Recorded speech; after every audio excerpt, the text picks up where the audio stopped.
इस सेगमेंट में हम लोग डिस्कस करने वाले हैं तीनों इलास्टिक कांस्टेंट के बारे में, जिसमें पहला इलास्टिक कांस्टेंट है यंग्स मॉडुलस, जिसे यंग प्रत्यास्था गुणांक कहते हैं, इसे y से प्रदर्शित करते हैं।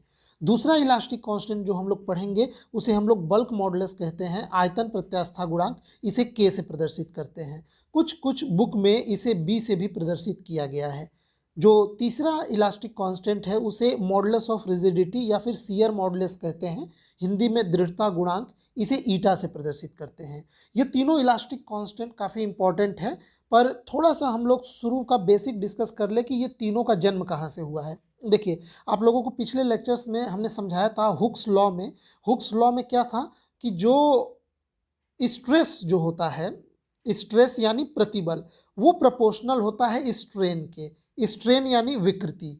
अब स्ट्रेस अपॉन स्ट्रेन निकालेंगे तो स्ट्रेस अपॉन स्ट्रेन यानी प्रतिबल बटे विकृति इक्वल टू एक कांस्टेंट आता है, जिसे हम लोग इलास्टिक कांस्टेंट या मॉडुलस ऑफ इलास्टिसिटी कहते हैं। ई से प्रदर्शित करते हैं। किस किस बुक में ई से, किसी किसी बुक में किसी और सिंबल से भी प्रदर्शित किया गया है, खैर वो मैटर नहीं करता। तो हमें यह जानने को मिला कि stress upon strain equal to एक कांस्टेंट होता है, जिसे इलास्टिक कांस्टेंट कहते हैं। अब स्ट्रेन में हमने आप लोगों को बताया था स्ट्रेन तीन प्रकार का होता है। एक रेखीय विकृति लीनियर स्ट्रेन, दूसरा होता है आयतन विकृति वॉल्यूम स्ट्रेन, और तीसरा होता है शियर स्ट्रेन, जिसे अपरूपण विकृति कहते हैं। तो स्ट्रेन तीन प्रकार का होने के कारण जब तीनों अलग अलग प्रकार के स्ट्रेन को हम लोग इसमें रखेंगे तो तीन इलास्टिक कांस्टेंट निकल के आते हैं। पहला यंग मॉडुलस निकल के आएगा, जिसमें स्ट्रेस अपॉन लीनियर स्ट्रेन रहेगा।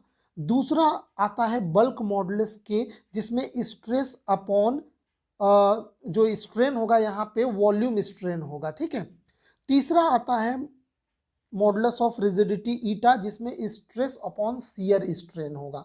समझ में आया? तो वही हम लोग बारी बारी यहाँ पे पढ़ने वाले हैं। तो सबसे पहला यहाँ पे है यंग प्रत्यास्था गुणांक या यंग्स मॉडुलस।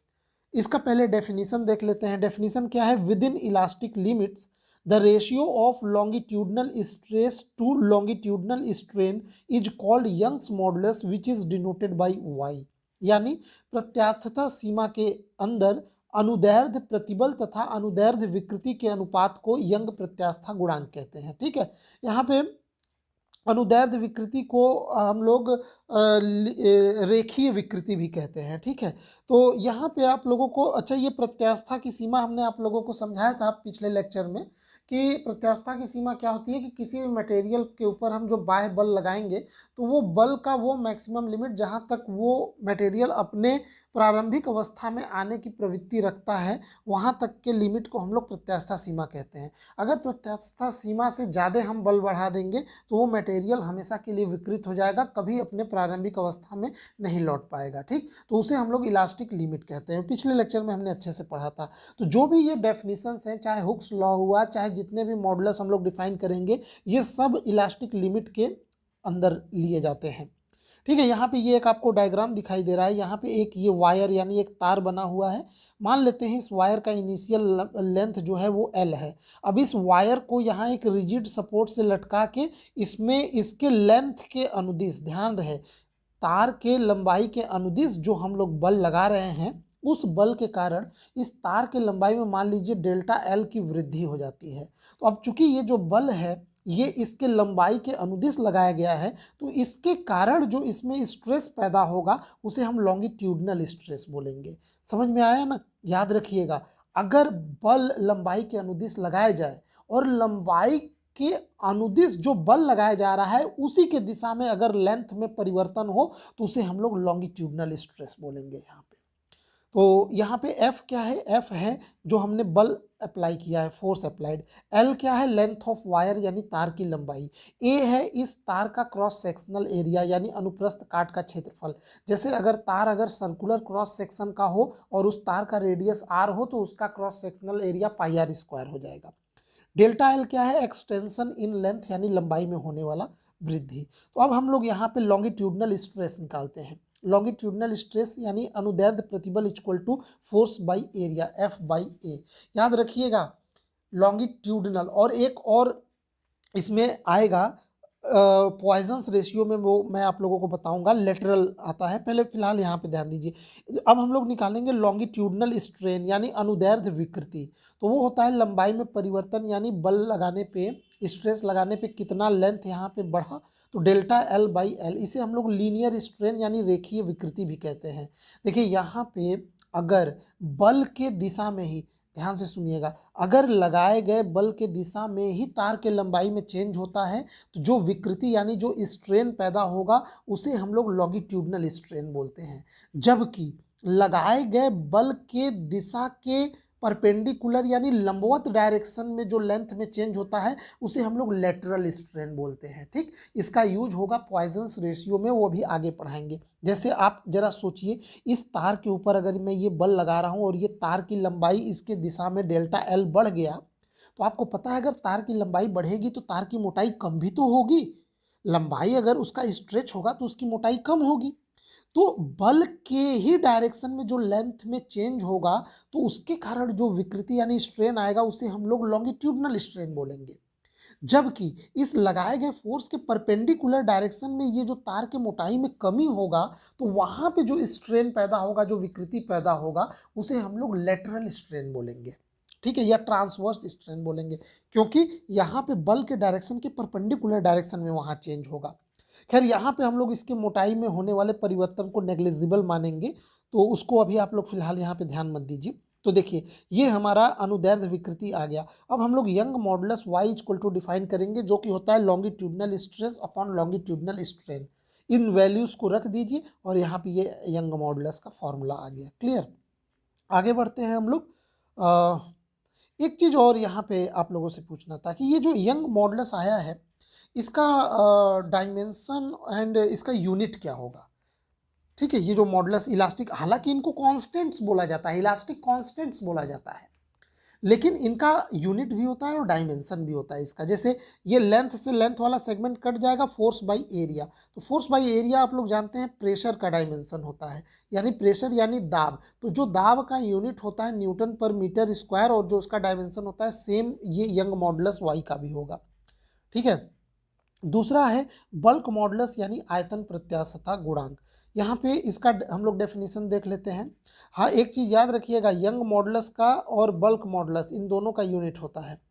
बाकी मॉडुलस ऑफ रिजिडिटी का भी होगा, लेकिन पॉइजन्स रेशियो जब मैं आप लोगों को पढ़ाऊंगा सिग्मा, तो उसका यूनिट नहीं होता है, उसका डायमेंशन भी नहीं होता। देखिए बल्क मॉडुलस क्या है, यह आयतन प्रत्यास्थता गुणांक। तो within elastic limits the ratio of normal stress to volume strain is called bulk modulus which is denoted by K. यानी प्रत्यास्थता सीमा के अंदर अभिलंब प्रतिबल तथा आयतन विकृति के अनुपात को आयतन प्रत्यास्थता गुणांक कहते हैं। अब यहाँ पे नॉर्मल स्ट्रेस मतलब यहाँ पे जो फोर्स लगाया जाएगा उस सरफेस के परपेंडिकुलर डायरेक्शन में लगाया जाएगा। तो परपेंडिकुलर डायरेक्शन में अगर फोर्स लगाया जा रहा है, जिसे हम लोग नॉर्मल फोर्स बोलेंगे, तो इस force by that area F by A, इसी को हम लोग प्रेशर भी कहते हैं यहाँ पे। ठीक है, देखिए यहाँ पे ये एक डायग्राम बनाया गया है। मान लीजिए इनिशियली ये कोई 3 डायमेंशनल बॉडी है और इसका वॉल्यूम था v। जब ये एक नॉर्मल फोर्स मतलब इसके पृष्ठ यानी इसके सरफेस के परपेंडिकुलर डायरेक्शन में ये फोर्स लगा के इसको कंप्रेस किया गया, तो मान लेते हैं डेल्टा वी वॉल्यूम कम हो गया। तो अब जो इसका ये वॉल्यूम बचा वो कितना बचा, v माइनस डेल्टा वी। तो वॉल्यूम में चेंज कितने का हुआ, डेल्टा वी, और इनिशियल वॉल्यूम ओरिजिनल क्या है, v। क्लियर हुआ। तो यहाँ से वॉल्यूम स्ट्रेन यानी आयतन विकृति क्या हो जाएगा, चेंज इन वॉल्यूम बटे ओरिजिनल वॉल्यूम यानी डेल्टा वी बाई वी हो जाएगा। और हाँ, नॉर्मल स्ट्रेस यानी अभिलंब प्रतिबल ये एफ बाई ए होगा, यानी फोर्स बाई सरफेस एरिया। ठीक है, और यही फोर्स बाई सरफेस एरिया इस केस में प्रेशर बनाएगा। ठीक है, अब यहाँ पे बल्क मॉडुलस क्या हो जाएगा, bulk modulus equal to normal stress by volume strain. सारे वैल्यूज रख दीजिए। यहाँ पे मैं डेल्टा वी की जगह माइनस लिखा हूँ। माइनस ये इसलिए लगाया गया है नेगेटिव साइन, क्योंकि यहाँ पे प्रेशर बढ़ाने पे, ठीक है, फोर्स यानी प्रेशर बढ़ाने पे वॉल्यूम डिक्रीज करेगा, इसीलिए यहाँ पे ये नेगेटिव साइन का यूज़ किया गया है। अब यहाँ पे देखिए एफ बाई ए को हम लोग किससे रिप्लेस कर सकते हैं, प्रेशर से। तो यहाँ पे ये बल्क मॉडुलस का फॉर्मूला आ गया minus F by A V by delta V, यानी minus P V by delta V. Clear हो गया, पी क्या है, प्रेशर है। निगेटिव साइन मैंने बता दिया, negative sign indicates that volume decreases with increase in pressure. एक चीज़ यहाँ पे आप लोग एक बहुत इंपॉर्टेंट चीज़ जानिएगा कि जो बल्क मॉडुलस होता है, अच्छा इसका भी यहाँ पे आप देख सकते हैं, इसका भी ये वॉल्यूम से वॉल्यूम का फैक्टर अगर कैंसिल करेंगे डायमेंशन निकालने के लिए या यूनिट, तो इसका भी यूनिट प्रेशर का ही यूनिट आएगा। समझ में आया ना, न्यूटन पर मीटर स्क्वायर, और वही उसका डायमेंशन भी होगा। एक इंपॉर्टेंट चीज़ आप यहाँ पे जरूर से ये जानिए कि बल्क मॉडुलस का जो रेसिप्रोकल होता है उल्टा 1 बल्क मॉडुलस, वो उसको हम लोग डिफाइन करते हैं कंप्रेसिबिलिटी से। तो किसी भी गैस या लिक्विड का जो कंप्रेसिबिलिटी यानी संपीड्यता होता है वो 1 बल्क मॉडुलस होता है। यानी बल्क मॉडुलस जितना कम रहेगा उसका कंप्रेसिबिलिटी उतना ही अधिक होगा। जैसे गैस के मामले में जो गैसेस होते हैं उनका बल्क मॉडुलस कम होता है, तो बल्क मॉडुलस अगर कम होगा तो उनकी कंप्रेसिबिलिटी, बल्क मॉडुलस उनका, एक मिनट ज़रा, हाँ ठीक है, तो उनकी संपीड्यता अधिक होगी, यानी गैसेस को हम ज़्यादा कंप्रेस कर सकते हैं। ठीक है, उनको ज़्यादा कंप्रेस किया जा सकता है क्योंकि उनका बल्क मॉडुलस कम होता है। वही लिक्विड या सॉलिड पे आइएगा तो सॉलिड का बल्क मॉडुलस ज़्यादा होगा, तो जिनका बल्क मॉडुलस ज़्यादा होगा फिर उनकी कंप्रेसिबिलिटी कम हो जाएगी, यानी हम उनको संपीड यानी कंप्रेस करने में हमें प्रॉब्लम होगी। ठीक है, आगे बढ़ते हैं। नेक्स्ट कांस्टेंट है मॉडुलस ऑफ रिजिडिटी, जिसे हम लोग शियर मॉडुलस भी कहते हैं। ठीक है, और इसे दृढ़ता गुणांक कहते हैं। ठीक, इसका हम लोग डेफिनेशन देख लेते हैं। इसका डेफिनेशन क्या है, within elastic limits the ratio of tangential stress to shearing strain is called modulus of rigidity which is defined by eta. यानी प्रत्यास्थता सीमा के अंदर, इसका हिंदी नोट्स शायद छूट गया है, आप लोग अपने से बना लीजिएगा। प्रत्यास्थता सीमा के अंदर प्रत्यास्थता सीमा के अंदर स्पर्शीय प्रतिबल तथा अपरूपण विकृति के अनुपात को हम लोग दृढ़ता गुणांक कहते हैं। ठीक है, इसे हम लोग ईटा से प्रदर्शित करते हैं। देखिए ये जो दृढ़ता गुणांक या शियर मॉडुलस या मॉडुलस ऑफ रिजिडिटी होता है, इसमें जो बॉडी लिया जाता है उसके वॉल्यूम या लेंथ में कोई चेंज नहीं होता है, उसके शेप में चेंज होता है, आकार में। इसीलिए यहाँ पे ये इसको अपरूपण भी बोला जाता है। ठीक है, तो यहाँ पे मान लीजिए कोई एक बॉडी है, यहाँ पे ABCD, इस पे एक स्पर्शीय बल, स्पर्शीय टेंजेंशियल फोर्स, माने ये जो बल है ये इसको स्पर्शी इस प्रकार से ये धक्का देगा इस डायरेक्शन में। तो ऐसे में मान लेते हैं कि इसके शेप में थोड़ा सा डिस्टॉर्शन आ गया और इसका शेप बिगड़ गया, तो जो पॉइंट A है वो A डैश पे चला जाएगा और पॉइंट B जो है वो B डैश पे चला जाएगा। तो ऐसे केस में जो विकृति आता है, जो स्ट्रेन आता है, उसे हम लोग शियरिंग स्ट्रेन या अपरूपण विकृति कहते हैं। ठीक, तो मान लीजिए ये अपने इनिशियल से ये थीटा एंगल जो है वो अपरूपित हुआ, तो ऐसे में हम लोग देखते हैं कि इसका हम लोग शियरिंग स्ट्रेन अपरूपण विकृति वो होता है tan थीटा। तो tan थीटा आप लोग इसमें लगाएंगे, देखिए इस ट्रायंगल में लगाइए, चाहे इस ट्रायंगल में लगाइए, तो वो यहाँ पे ये A dash by AD, B dash by BC ये दोनों आएगा।